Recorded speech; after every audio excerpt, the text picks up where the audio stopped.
All right, a new TV show on WFMZ-TV showcases crimes caught on camera. It's called iCrime with Elizabeth Vargas.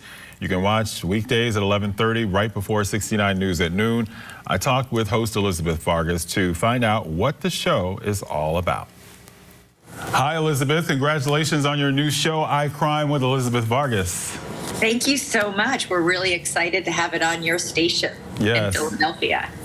Let's talk a little bit about the show. We're living in times when cell phones capture all kinds of crimes. How will your new show highlight these videos? Well, as you just said, everybody on earth is walking around with one of these things, it seems, and has the ability to capture crimes often, or just extraordinary happenstances in real time.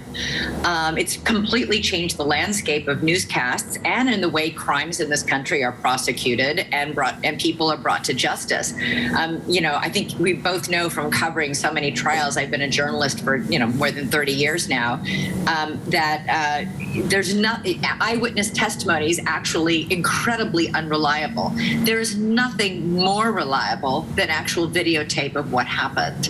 So we're doing a show where we're showing a lot of these extraordinary snippets of video, capturing crimes as they happen, or incredible things. And then we're talking to lawyers and legal experts about what laws were broken, about what your rights are. We're talking to police about what you can do to keep yourself safe in a certain situation, how you should handle a certain situation. We talk to the victims that you're seeing in these videos, or the witnesses that you're seeing in these videos. So really bring the whole thing to life. Absolutely, and it's more than just showing good videos, as you alluded to. There's an educational piece to it. Talk about how it will kind of help us be better and know more about our rights.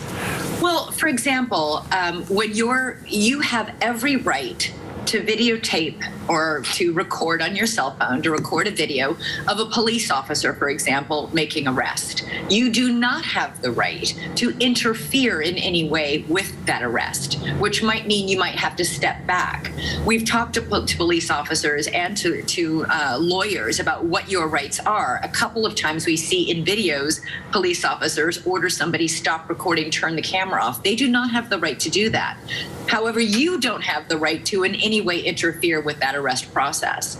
So, for example, the George Floyd video, which Derek Chauvin would never have been convicted of murder had it not been for that video. He initially lied in his report about what happened out on the street that day.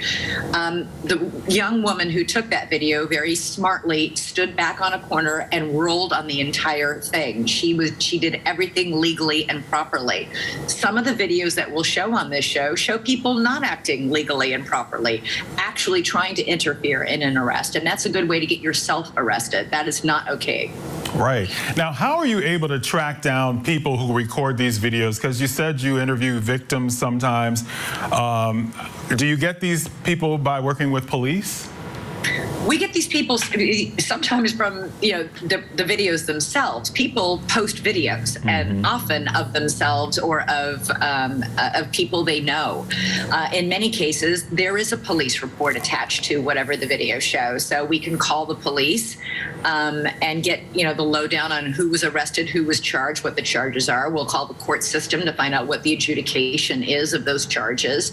We have a whole team here making sure, number one, that these videos are truly accurate and real. In this day and age, there's a lot out there that's staged. There's a lot on the internet that isn't accurate and isn't real, as I tell my 2 teenage sons all the time. So we check and make sure these videos are in fact what they purport to be, and that the people in them then we contact them and they'll tell us what happened and what they saw and what they experienced. And we'll also give really important advice for everything from, we have a retired air marshal who talks to us about, there's a lot of airplane rage videos going out there right now. What are your rights on an airplane when somebody starts to act out? What should you do? How do you keep yourself safe? And some of the answers are actually surprising. So I think that we're not only showing authentic moments of crisis. In many cases, we're also giving our viewers information on how to protect themselves, how to protect others, and how to make sure, in some cases, justice is served. It's very nice. You mentioned 30 years in the business. It was 32 years ago that we actually worked in the same newsroom together, Elizabeth. Give me a break. Where? You were the weekend anchor at CBS 2, and I was a desk assistant. In which market? In Chicago. Reno? Chicago. I was not. That was more like, that wasn't 30 years ago, was it? It was 32 years ago, 1990. Yeah. Oh my God. Yeah. So you survived WBBM. Oh yeah, I was so excited. The first story I wrote on air was for you. It was about Paul Simon, and I was so excited that you didn't change one word. So I felt like I did it right. That means actually you're really good, because I'm actually known for my rewrites. I rewrite almost everything. So kudos to you. Thanks. Yes, Senator Paul Simon. I remember he called my mom and dad once on the phone, and he made their day. They were huge fans of his. Wow. Well, it's good to talk to you, and good luck with the new show.